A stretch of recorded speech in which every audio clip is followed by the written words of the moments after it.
Ер нь бол стратегийг эхлээд ойлгохын тулд стратеги гэж юу вэ гэдгийг л мэдэх хэрэгтэй байна л да. Яг юу юм бэ? Яг энгийн жишээгээр аваад үзвэл хэдүүлээ нэг уулын өмнө очсон байна гэж төсөөлөе л да тий. Тэгвэл уулынхаа баруун талаар нь явах уу, зүүн талаар нь явах уу гэдгийг чиглүүлэгчээ гэдэг нэгдүгээр ойлгочих болж тий. Баруунаар нь явах юм уу, зүүнээр нь явах юм уу? Яг тулаад очлаа гэж бодвол хин хаашаа явахаа мэдхээ бол чинь зарим магадгүй дээшээ явчихна, зарим магадгүй одоо зүүнлээр нь тойроо явж болно, эсвэл зарим нь хаашаа явахаа мэдэхгүй зогсож болно тий. Тэгэхээр стратеги нэгдүгээрт хэдүүлээ чиглүүлэгч гэж шууд ойлгоё. За хоёрдугаарт нь их юм бол тэр маань бидний зорилго руу хүрэх арга зам байгаа байхгүй. Ер нь бол эцсийн үндэд энгийнээр зорилго руу хүрэх арга замаа гэдэг ойлгочвол илүү хэлбэрхэн болно. Тэгэхээр өнөөгийн ер нь дотоодын бизнес аж ахуйн нэгжүүд ер нь бизнесийн стратегийг хэрэгжүүлэх зам бол хөгжлийн түвшин харж үзэх юм бол ер нь ямар хөө байдалд харагдаж байна. За ер нь бол Монголын бизнесийн 90 орчим хүн бол жижиг бизнес байдаг. Тэгээд одоо ингээ харж байхад бол бизнесүүд нь жижигхэн байх тусмаа стратегийн түвшний ойлголт нь жоохон одоо бага байна гэж зүгээр мэрэгчлэлтний хувьд харж байна. Том компани гэж нэрлэдэг байгаа Монголын топ компаниуд бол ер нь ихэнх нь баг бүгдээрээ 100% шахах бүгдээрээ стратегийн төлөвлөгөөтэй.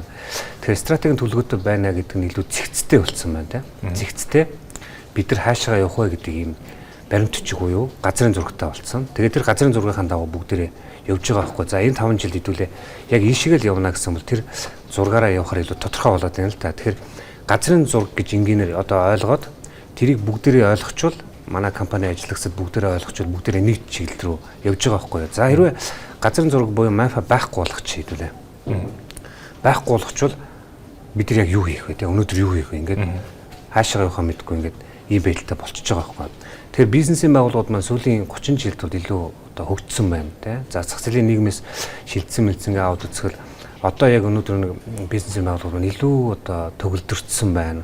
За дээрэс нь илүү одоо сайн гэдэг юм уу тий илүү судлаач тал руугаа ханддаг болсон байна. Бизнесийг илүү яг агуулгах талаасаа хийж чаддаг болсон байна.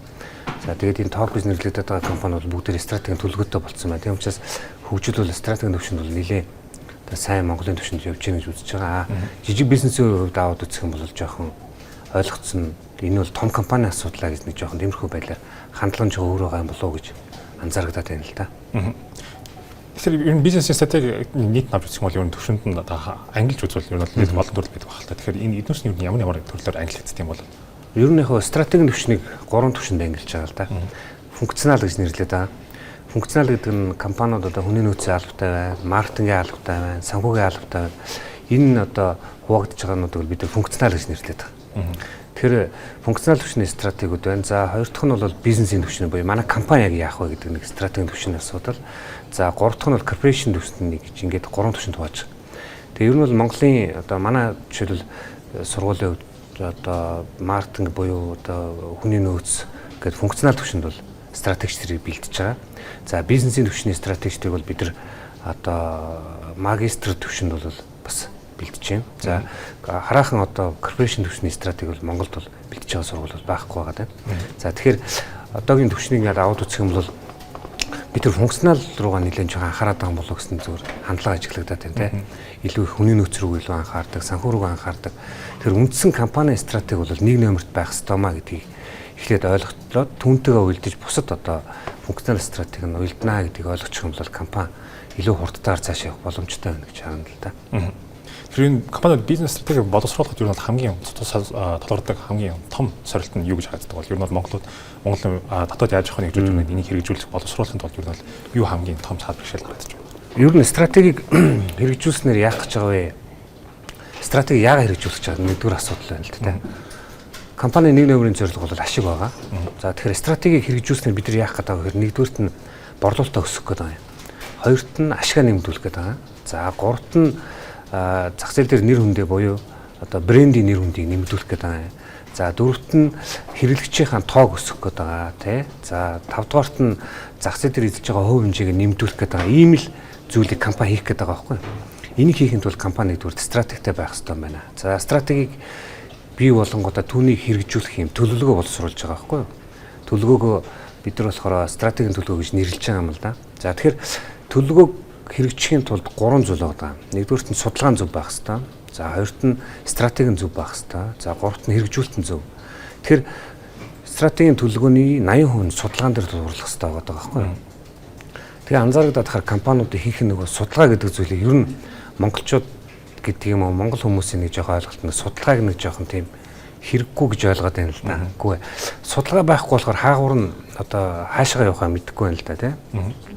Жишээлбэл бүгдээр аваад үзэх юм бол бүгдээр нь 300 орчим их байгаад байгаа. Тэгэхээр би жишээлбэл тэр хүнтэй барилдахад давах хэрэгтэй гэдэг нэг юм ойлгоцсон л да. Стратеги хүнтэй адилхан да. Би тэр хүнийг заавал давах хэрэгтэй. За давах арга байгаагүй тэр 300-аас нэгийг сонгох хэрэгтэй болж таарна зөө. За тэгвэл тэр 300-аас сонгохын тулд надад судалгаа хэрэгтэй байхгүй юу? Тэр хүн ямар сул талтай юм?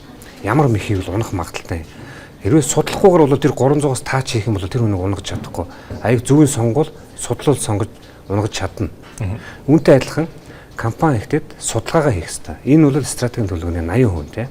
За дээрэс нь өөрсдөө хийж чадахгүй байж болно. Яг нь ихэнх компаниуд стратегийн төлөвлөгөө өөрсдөө хийдэггүй. Ер нь бол мэрэгжлийн компаниудаар хийлдэг, мэрэгжлийн консалтингийн одоо зөвлөхүүдэр гэдэг юм уу судлаачдаар хийлдэг тийм. Тэгин анзаараад харахаар ер нь бол өөрсдөө баг байхгүй, судлаачд байхгүй учраас стратегийн төлөвлөгөө айгүй хол гэж хараад байна. Гэхдээ энийг бол хамтраад бас хийх боломжууд бол нээлттэй мэрэгжлийн байгууллагуудтай хамтраад хийхэд бол боломжтой гэж хэлэх хэрэгтэй байна тийм. Тэгэхээр ер нь нийт намж үзэх юм бол ер нь олон улсад одоо стратегийн бизнесийн стратеги одоо боловсруулалтад ер нь бол 100 гаруй жил болж байгаа. Монголд харьцангуй бага залуу гэж хэлж болохоор.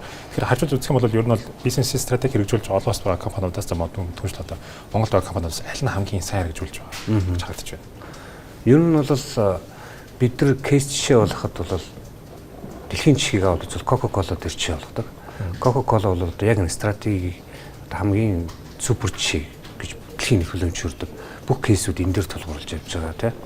За ер нь бол Монголын компаниуд сүүлийн одоо 10 гаруй жил стратеги төвшин маш өндөр хөгжсөн. Одоо топ гэж нэрлэгдээд байгаа өөрийн холбооны операторууд, за тэр тусмаа энэ банкуд тий. За эдгээрүүд бол ерөөсөө яг энэ стратегийн төвшинээр бол ерөөсөө нэг номерт байгаа гэж би судлаач үзүүгээр харж байгаа. Тэгээ эдгэрийн давуу тал нь ягаад ингэж одоо том гэж нэрлэгдээд байгаа энэ хөгжиж байгаа компаниудын эцсийн дүндээ арын нууц нь юу байгаа, брэндүүдийн нууц нь юу нэх хэрэгсэл стратегийн төлөвлөгөөтэй байгаад байгаа байхгүй. Тэгээ Монголын төвшөнд бас сүүлийн 10 жил нэлээд хөгжиж байна гэж харж байна л да тийм.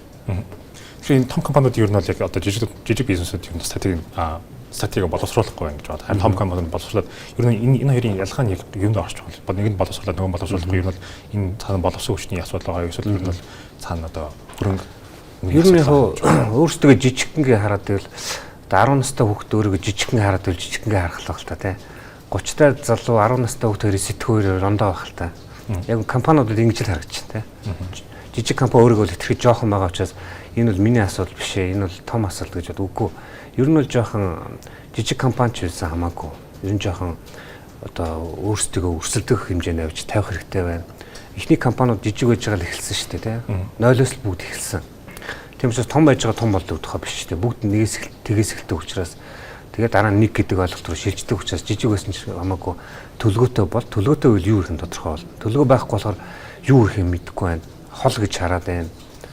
Гүү шууд зоригтойгоор зорилгоо тавь, зоригтойгоор стратегийн төлөвлөгөөг боловсруул, зоригтойгоор тэрийг дагаад хий.